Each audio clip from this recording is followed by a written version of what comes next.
Assalamualaikum warahmatullahi wabarakatuh. Perkenalkan, nama saya Alfia, NIM ACD 118006, angkatan 2018, Pendidikan Biologi Universitas Palangkaraya. Oke, hari ini kita akan melakukan uji coba difusi dan osmosis dengan tujuan agar kita memahami prinsip difusi dan osmosis yang terjadi pada tumbuhan. Nah, sebelumnya kita akan mengetahui dan membahas terlebih dahulu difusi dan osmosis ini. Jadi, difusi dan osmosis ini merupakan suatu proses transport pasif, di mana keduanya ini tidak memerlukan energi untuk memindahkan zat.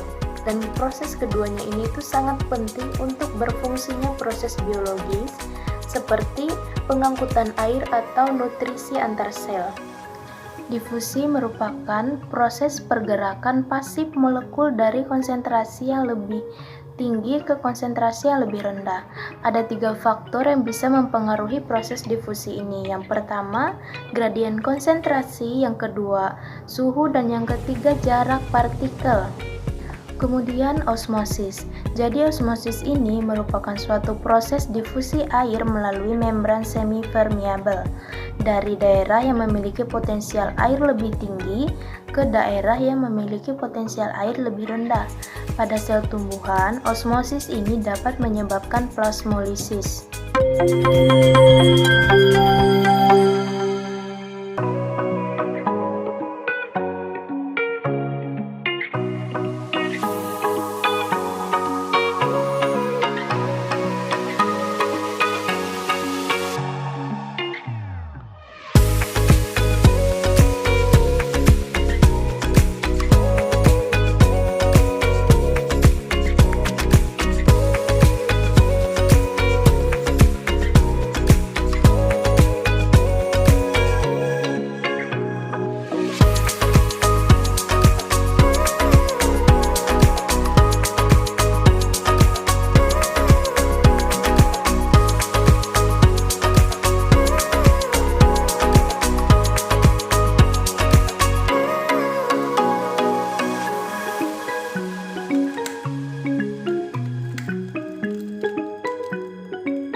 Kentang ini mengalami perubahan pada kelompok perlakuan. Berdasarkan dari hasil percobaan tadi, dapat kita ketahui bahwa adanya perubahan pada kelompok perlakuan.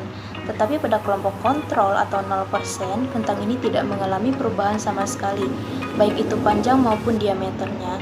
Nah, kenapa pada kelompok perlakuan ini kentang mengalami perubahan? Hal ini terjadi karena sifat hipertonis maupun hipotonis suatu larutan terhadap kentang.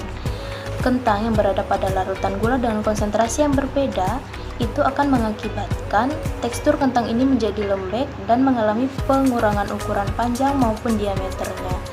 Hal ini terjadi karena si kentang ini bersifat hipotonis atau berkonsentrasi rendah dibandingkan dengan larutan gula.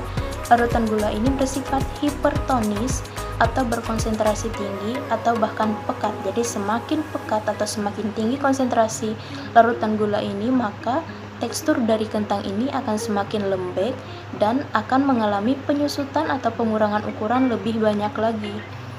Kenapa? Karena pada saat kentang ini direndamkan dalam konsentrasi yang tinggi, ini mengakibatkan air dalam sel-sel kentang ini akan keluar.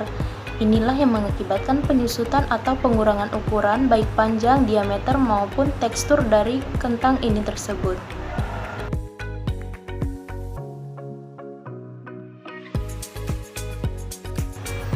Ya, berdasarkan hasil pengamatan dapat ditarik kesimpulan bahwa adanya peristiwa difusi potensial osmotik yang terjadi pada ukuran kentang setelah perendaman selama 60 menit pada konsentrasi yang berbeda-beda.